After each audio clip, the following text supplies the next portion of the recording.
तो मध्य प्रदेश स्वास्थ्य विभाग परमानेंट एमपी ग्रुप 5 का दोस्तों जो आपका यहाँ पे रिसेंट रिक्रूटमेंट है, यानी कि 2024 की अभी जो रिसेंट एग्ज़ाम आपका यहाँ पे कंडक्ट कराया गया। आप सभी को मालूम है जो आपका यहाँ पे एग्ज़ाम था 15 फरवरी से 25 फरवरी के बीच ये एग्ज़ाम आपका यहाँ पे कंडक्ट करा लिया गया।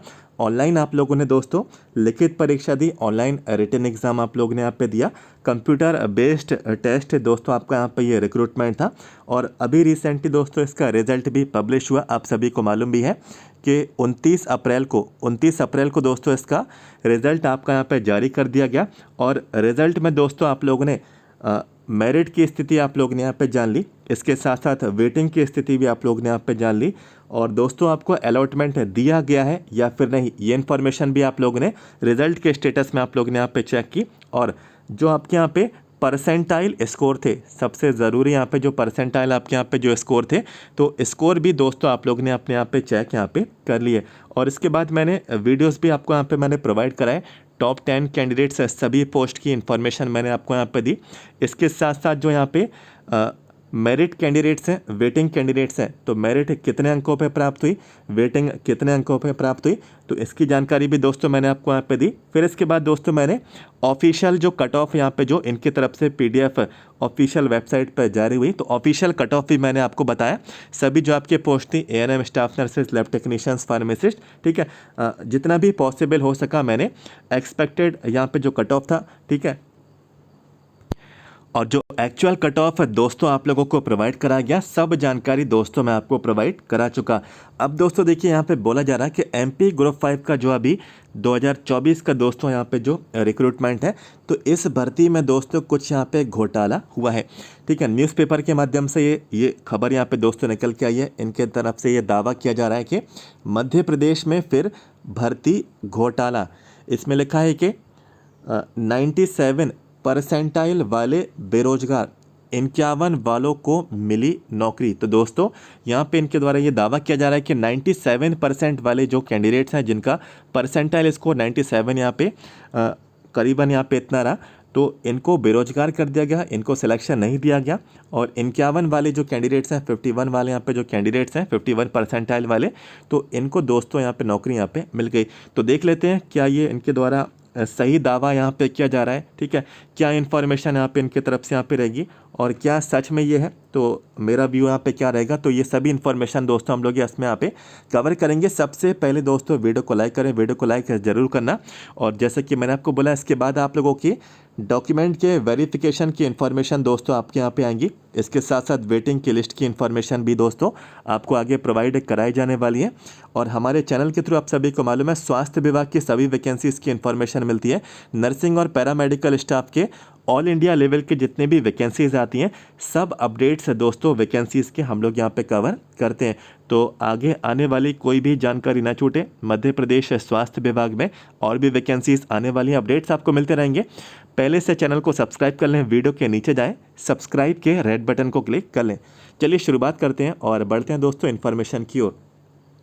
दोस्तों देखिए, इन्फॉर्मेशन की ओर बढ़ने से पहले हमारा व्हाट्सएप का ग्रुप भी है। यदि आप लोग हमारा व्हाट्सएप का ग्रुप ज्वाइन करना चाहते हैं तो व्हाट्सएप ग्रुप की जो लिंक है आपको इसी वीडियो के नीचे जाना है।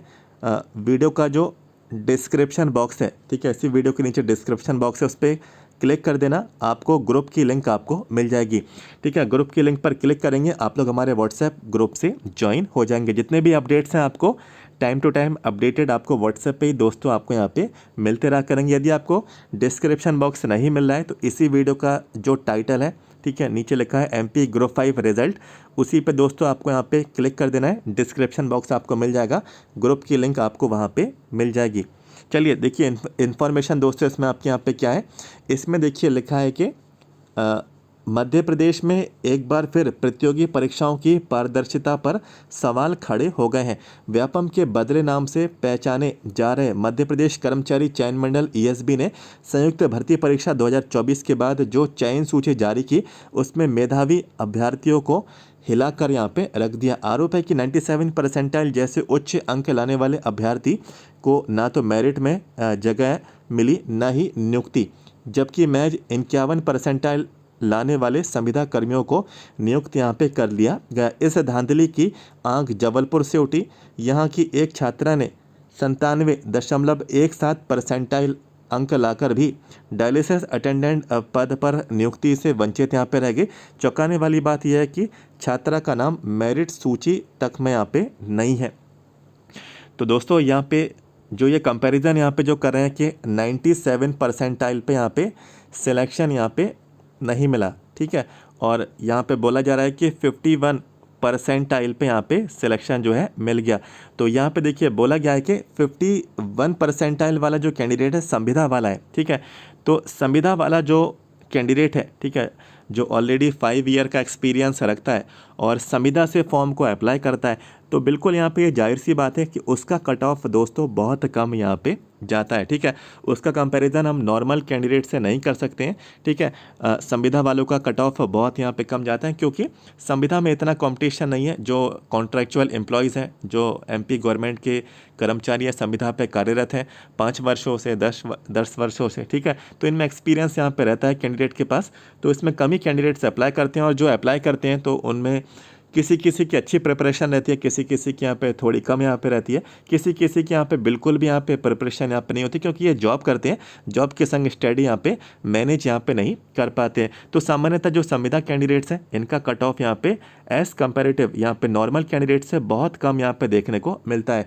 तो इनकी तरफ से यहाँ पे जो कंपैरिजन किया गया है कि नॉर्मल कैंडिडेट का संविदा वालों से, तो आई थिंक ये मेरे हिसाब से यहाँ पे सही यहाँ पे नहीं है, ठीक है। हालांकि एक बात यहाँ पे मैं ज़रूर मानूंगा कि 97 परसेंटाइल वालों का बिल्कुल यहाँ पे सिलेक्शन यहाँ पे नहीं हुआ क्योंकि मैंने आपको बताया था कि बहुत ही कम यहाँ पे वैकेंसी है, ठीक है।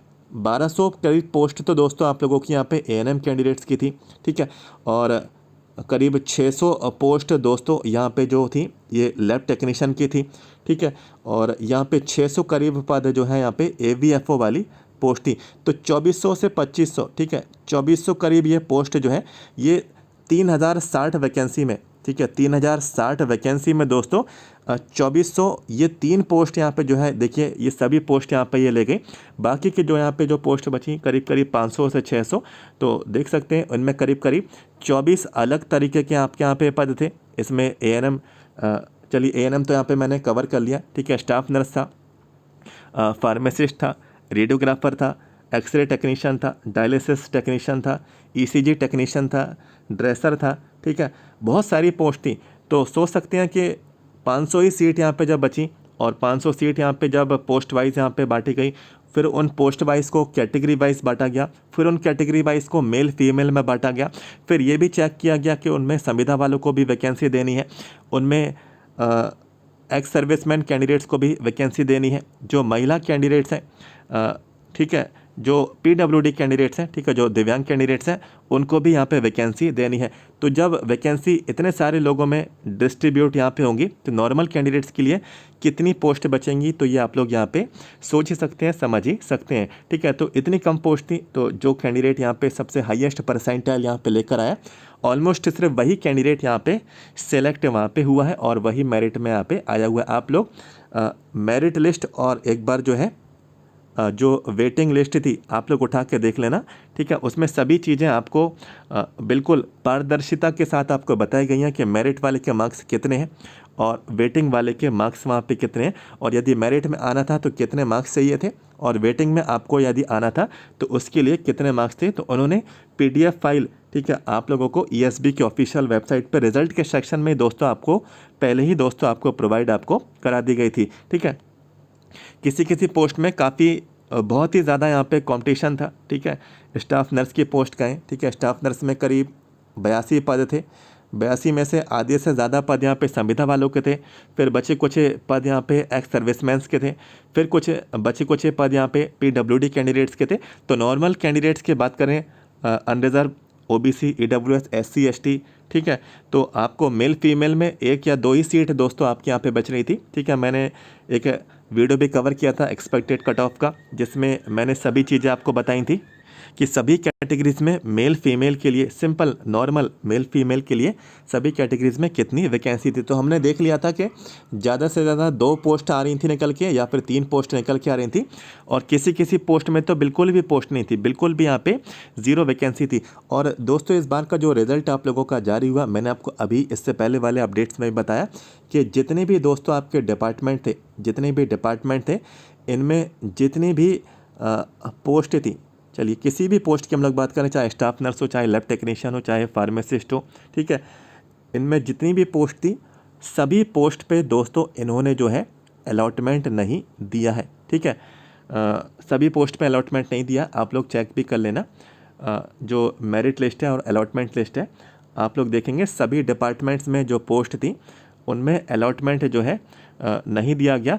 किसी किसी में तो अलॉटमेंट यहाँ पे बिल्कुल ज़ीरो शो वहाँ पे किया गया है, ठीक है। मैंने जब एक्सपेक्टेड जो आपका एक्चुअल कट ऑफ था जो सभी पोस्ट का और जो अलॉटमेंट आया था उसमें मैंने आपको सभी चीज़ें क्लियर की हैं।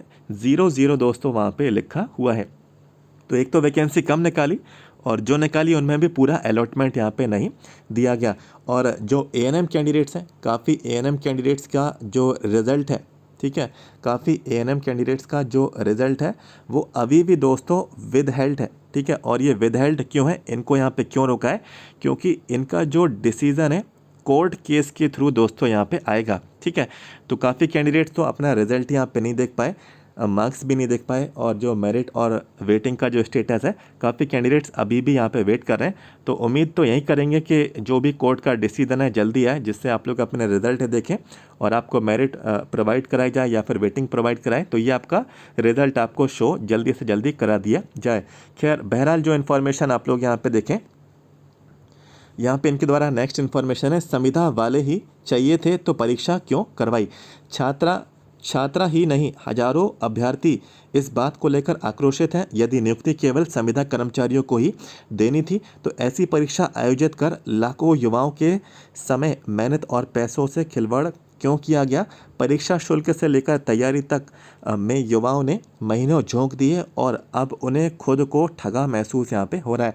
तो ये बात बिल्कुल यहाँ पे सही है। मोस्टली यहाँ पे जो वैकेंसीज़ थी, आप लोग नोटिफिकेशन में रिवाइज्ड आप लोग वैकेंसी टेबल में चले जाना, और डिपार्टमेंट वाइज जो टेबल आपको पोस्ट आपको यहाँ पे दी गई, तो आप लोग खुद ही देखेंगे कि नॉर्मल कैंडिडेट्स के लिए बहुत ही कम वैकेंसी थी। मोस्टली वैकेंसी संविदा वालों के लिए थी और एक्स सर्विसमैन वालों के लिए थी, और कुछ यहाँ पे वैकेंसी पीडब्ल्यूडी वाले कैंडिडेट्स के लिए भी थी, ठीक है। पीडब्ल्यूडी वाले कैंडिडेट्स के लिए एज कंपैरिजन कम थी, लेकिन संविदा वालों के लिए और एक्स सर्विसमैन वालों के लिए, ठीक है, इनके लिए वैकेंसी यहाँ पे इस बार अच्छी खासी थी। हम लोग यहाँ पे कहेंगे इनके लिए भर भर के यहाँ पे वैकेंसी यहाँ पे इस बार आई थी, ठीक है। और यहाँ पे लिखा है कि क्या ईएसबी बन रहा व्यापम 2.0। तो यहाँ पे लिखा है कि व्यापम घोटाले की कालिक आज भी प्रदेश की राजनीति और प्रशासन में पूरी तरह से धुली नहीं है।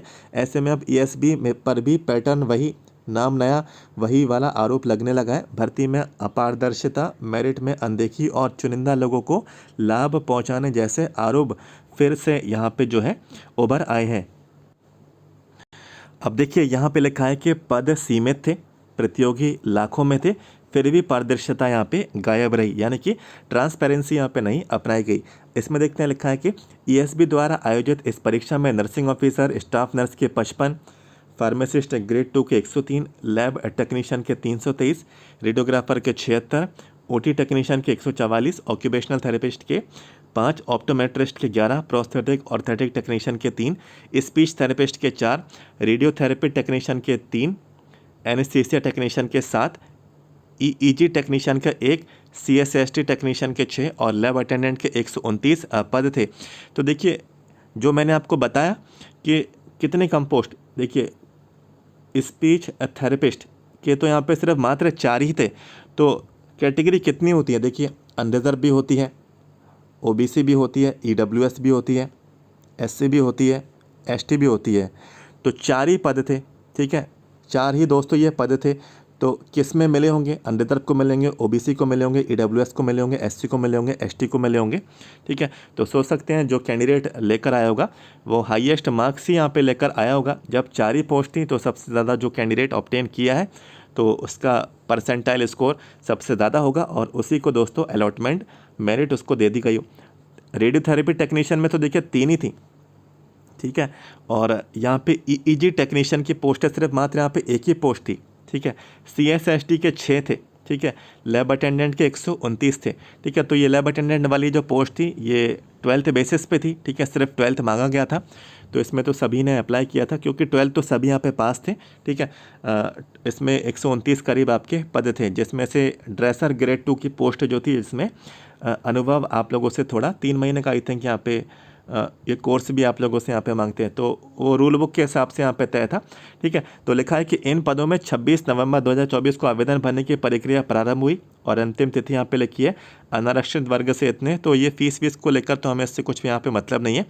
इसके बाद परीक्षा 10 जनवरी, ठीक है, 10 जनवरी को 2 पालियों में आयोजित हुई थी। तो यहाँ पर भी 15 से हुई थी वैसे तो, है ना, 15, ये पुराना डेटा है, ठीक है, ये पुराना डेटा है इनके पास।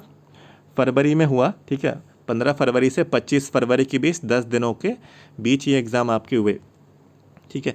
इन पदों पर चयन के लिए मेरिट और योग्यता का दावा करने के लिए विभाग सवालों के घेरे में है, क्योंकि वास्तविक टॉपर बाहर है और कम अंक वालों को नियुक्ति में लिया गया, वो भी केवल इस आधार पर कि वे पहले से संविदा पर कार्यरत थे, ठीक है। नेक्स्ट लिखते हैं कि अब क्या करें अभ्यर्थी। तो कई छात्रों ने आरटीआई लगाने, कोर्ट में याचिका दायर करने और आंदोलन छेड़ने की तैयारी कर ली है। वे चाहते हैं कि पूरी चयन प्रोसेस सार्वजनिक किया जाए, मेरिट सूची स्पष्ट हो और पद के चयन का आधार बताया जाए, ठीक है। तो देखिए यहाँ पे ये सब चीज़ें जो बोली जा रही हैं, ठीक है, ट्रांसपेरेंसी अगर यहाँ पे शो की जा रही है तो सभी चीज़ों में ट्रांसपेरेंसी, कैंडिडेट के रॉ मार्क्स भी बताने चाहिए, ठीक है। कैंडिडेट के रॉ मार्क्स बताने चाहिए कि एक्चुअल उसको स्क्रीन पर कितने मार्क्स शो हुए थे। फिर उसके आप यहाँ पे जो भी प्रोसेस आप लोगों की अपनाई गई है परसेंटाइल स्कोर को, ठीक है, कैलकुलेट करने के लिए, फिर वो वाले मार्क्स यहाँ पे शो करना चाहिए थे, ठीक है। और फिर इसके साथ साथ ये भी शो करना चाहिए रिजल्ट में कि कैंडिडेट क्वालिफाइड है, ठीक है। यदि वो 40 से ज़्यादा अंक लेकर आया है, ठीक है, तो वो क्वालिफाइड है। हर कैटेगरी का अलग अलग है, ठीक है, जो नोटिफिकेशन में दिया है, तो लिखना चाहिए कि वो क्वालिफाइड है, एटलीस्ट वो क्वालिफाइड एग्ज़ाम को कर लिया है और आगे के प्रोसेस के लिए वो एलिजिबल यहाँ पे रहेगा। यदि वो सिलेक्टेड है तो सिलेक्शन की उसको इन्फॉर्मेशन दी जाए। चलिए, सिलेक्शन की इन्फॉर्मेशन तो मेरिट में दे दी जाती है। यदि वो वेटिंग में है तो वेटिंग भी उसको प्रोवाइड कराई जाए, ठीक है। और यदि वो नॉट शॉर्ट लिस्टेड है, ठीक है, तो इस तरीके से स्टेटस देना चाहिए। रिज़ल्ट यदि बनाया जा रहा है तो ये नॉर्मल चीज़ें लिखना चाहिए। अब लिखा क्या जा रहा है कि मेरिट या वेटिंग नॉट अलाउड, इसमें मोस्टली कैंडिडेट्स यहाँ पे समझ ही नहीं पा रहे हैं कि भाई सिलेक्शन हुआ भी है या फिर नहीं। और यदि ये मेरिट लिख रहे हैं या फिर मेरिट या वेटिंग नॉट अलाउड करके जो इन्फॉर्मेशन आपके रिज़ल्ट में लिख रहे हैं, इनको लिखना भी चाहिए कि एक्चुअल में कितने नंबर चाहिए पढ़ते, ठीक है, कैंडिडेट को कितने चाहिए थे नंबर, तो ये भी यहाँ पे मेंशन वैसे करना चाहिए। लेकिन ऐसा यहाँ पे कुछ भी यहाँ पे नहीं हुआ। चलिए देखिए, मान के चलता हूँ कि कोई भी कैंडिडेट है गलत तरीके से इसमें जुड़ना चाह रहा है, गलत तरीके से यहाँ पे फर्जी बाड़े से सिलेक्शन लेना चाह रहा है, तो भाई वो फर्जी रिज़ल्ट बनवाएगा। फर्जी रिज़ल्ट में परसेंटाइल स्कोर 100 में से 100 वो लिखवा देगा। अब कोई जांच करने जाएगा तो यही मालूम नहीं चलेगा कि तुम्हारे रॉ मार्क्स कितने थे, ठीक है, स्क्रीन पर कितने मार्क्स तो तुम्हारे आए थे, तो यही नहीं मालूम है। डायरेक्ट परसेंटाइल स्कोर मालूम है, ठीक है। तो इस चीज़ को भी यहाँ पे सब चीज़ों में पारदर्शिता, ट्रांसपेरेंसी अपनाई जानी चाहिए। इस तरीके का रिज़ल्ट यहाँ पे जो बना है काफ़ी कन्फ्यूज़न यहाँ पे क्रिएट कर रहा है। दूसरा, यहाँ पे जो डिपार्टमेंट है, ठीक है, सभी पोस्ट जो आप लोगों ने रिलीज़ की गई, तो जो अलॉटमेंट नहीं दिया है तो अलॉटमेंट यहाँ पे बिल्कुल देना चाहिए, ये भी यहाँ पे तय होना चाहिए, ठीक है। नर्सिंग ऑफिसर्स वाला जो पूरा सेक्शन है, नर्सिंग ऑफिसर की जो पूरी पोस्ट है, आप लोग मेरिट लिस्ट में देखना, ठीक है, मेरिट लिस्ट में भी देख लेना। और जो वेटिंग वाली लिस्ट है, मेरिट लिस्ट वेटिंग वाली लिस्ट वैसे एक ही है, तो इसमें देख लेना। नर्सिंग ऑफिसर का एक भी कैंडिडेट को अलॉटमेंट नहीं दिया है, सिर्फ उन्होंने स्टाफ नर्स वालों को दिया है और मेल नर्स वालों को यहाँ पे दिया है। तो ये तो मैंने सिर्फ स्टाफ नर्स का देखा, अभी लैब टेक्नीशियन का देखूंगा तो उसमें भी निकल आएगा, फार्मासिस्ट का देखूंगा तो उसमें भी यहाँ पे निकल आएगा। ठीक है, सभी पोस्ट का देखूंगा। और कुछ यहाँ पे देखिए कैंडिडेट ऐसे भी हैं, एक आध कैंडिडेट ने मुझे यहाँ पे फ़ोन किया कि उनका नाम टॉप 10 लिस्ट में शामिल है, टॉप 10 लिस्ट में शामिल है। ठीक है, और उनको जो है रिज़ल्ट में लिखा है मेरिट या वेटिंग, ठीक है, नॉट अलाउ। ठीक है, मेरिट वेटिंग नॉट अलाउ। ठीक है, टॉप 10 कैंडिडेट की लिस्ट में शामिल है, टॉप 10 में उनका नाम आया है, लेकिन रिजल्ट में लिखा है मेरिट या वेटिंग नॉट अलाउ। ऐसा भी दोस्तों यहाँ पे मैं देख चुका हूँ। तो ये सभी चीज़ें हैं। ठीक है, इस तरीके से यहाँ पे इस बार इतना हाईटेक रिज़ल्ट तैयार किया गया है। ठीक है, जिसमें कैंडिडेट मालूम ही नहीं कर पा रहा है कि रिज़ल्ट उसका सिलेक्शन हुआ है या नहीं। इतने ज़्यादा अंक लाने के बावजूद भी उसको सिलेक्शन नहीं मिल पा रहा है। ठीक है, और वैसी वैकेंसीज़ कम थी और इतनी कम पोस्ट पे अलॉटमेंट आया है। ठीक है, तो ये भी एक तरीके का एक सवाल यहाँ पे उठता है। तो काफ़ी चीज़ें हैं इसमें, और मैं किसी भी कैंडिडेट को अपनी तरफ से नहीं बोलता कि कोर्ट केस करो, है ना। मैं तो ये कहता हूँ कि आप फ्री हैं, आप कैंडिडेट हैं, और आपको इन्फॉर्मेशन को निकालने का, इन्फॉर्मेशन को पाने का, ठीक है, सही चीज़ों को इन्फॉर्मेशन, जानकारी को प्राप्त करने का पूरा आपको अधिकार है। आप कैंडिडेट हैं, इसमें कोई भी आपका नुकसान नहीं है। ठीक है, आप अपने हिसाब से जांच कराएं। ठीक है, मैं किसी को भी प्रोत्साहित यहाँ पे नहीं करता। अपने यूट्यूब चैनल के माध्यम से मैं किसी भी जगह पे किसी भी कैंडिडेट को ये भी नहीं बोलता कि भाई आंदोलन में आना है, इस जगह भीड़ इकट्ठी करनी है। मैं कभी भी किसी को इस चीज़ का जो है सपोर्ट नहीं करता। काफ़ी लोग मुझसे यहाँ पे बोलते भी हैं कि आप एक वीडियो कवर कर लीजिए और उस वीडियो में बोल दीजिए कि आंदोलन है और इस जगह पे सभी लोगों को यहाँ पे आना है। ठीक है, तो इस चीज़ से क्या है कि इन्फ्लुएंस तो यहाँ पे हो जाता है, लेकिन जो वो तैयारी कर रहा है, वो जो प्रिपरेशन कर रहा है, ठीक है, उसका उस पर जो है काफ़ी प्रभाव पड़ता है, उस पर काफ़ी जो है इफ़ेक्ट यहाँ पे पड़ता है। तो इस चीज़ को मैं प्रमोट कभी भी नहीं करता। ठीक है, और काफ़ी लोग बोलते भी हैं, तो मैं डायरेक्टली मना कर देता हूँ कि मैं कहीं भी किसी भी जगह पर भीड़ को इकट्ठी करने को लेकर कोई भी जानकारी यहाँ पे नहीं दूंगा। बाकी जो भी अपडेट है ऑफिशियल लेकर आए, मैं कवर करता हूँ। कोर्ट के जितने भी डिसीजंस हैं मैं लेकर आता हूँ, जितने भी नोटिसेस आते हैं, लीगल नोटिसेस आते हैं, सभी जानकारी दोस्तों मैं कवर करता हूँ। बाकी न्यूज़पेपर में जो इन्फॉर्मेशन आती है वो भी दोस्तों मैं आपको हर बार लेकर आता हूँ। ठीक है, और वेबसाइट पे जो जानकारी आती है हर बार, वो भी दोस्तों मैं आपको लेकर आता ही आता हूँ। तो ये आप लोग यहाँ पे देख भी चुके होंगे। तो जो भी है दोस्तों इन्फॉर्मेशन मैंने आपके साथ कवर की। सबसे पहले वीडियो को लाइक करना और हमारे चैनल को पहले से सब्सक्राइब करके रख लेना। आगे अपडेट्स आपको कोई भी जानकारी छूटना नहीं चाहिए। वीडियो के नीचे जाएं, सब्सक्राइब कर लें। तो मिलते हैं नेक्स्ट वीडियो में। Thank you so much.